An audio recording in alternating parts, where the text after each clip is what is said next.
Okay, so I have just arrived at the Mazda dealership and we're picking up some nice OEM parts. They have already shipped here and arrived, and pretty much everything arrived except for the right fender. The parts I picked up from the dealership is the upper radiator support, or called the member, both mud guards that go under the fender, and we have this right here, which is a bottom fog light or a daytime running light, left and right engine brackets, as well as this right here, which is the strut, so we can get the car actually on its wheels. So you had to pull off the spring from the old strut, put it on the new one, and here we're assembling it back.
Okay, so I have just finished putting on the right side engine mount. It's that one right there.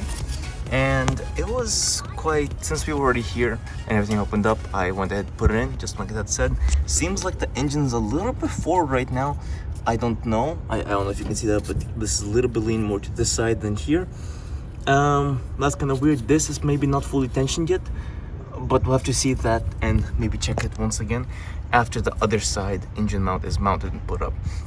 I'm gonna put this wall back in, put this back into place, and then start putting on this, whatever this is called, the hub, I believe. Put a wheel on, lower it, be sure to connect this up. Then we, after that's all done, start tightening these need to be tightened with the wheel being adjusted for this. And yeah, should be looking good after that.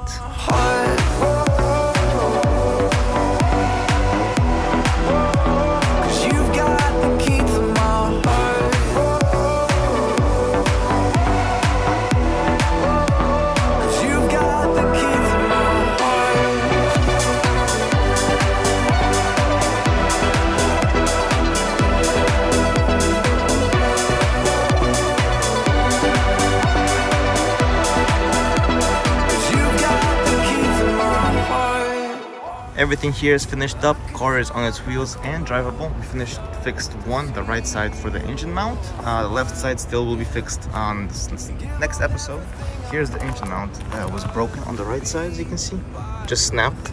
Also noticed that when the crash happened, seems like the engine moved forward, which is what snapped this. So we'll have to check on the transmission, maybe the transmission mounts, if there are any, there probably is. Maybe those also moved forward and snapped, so that'll be something to check. Overall, car is looking good, and now it's actually drivable. Next time we'll come up, take off the bumper and just start disassembling. Also changing stuff like this brake pump or something. I don't remember what it is, but it's a useful device. Thanks for checking out this episode. Today was like 4 hours of productive work in there. Everything's running, everything's working, seems like, and that is great. Car is now actually movable, so we can move it in the parking lot and stuff. Catch you in the next episode where we'll be doing more great progress. Yeah, thanks for watching. Peace.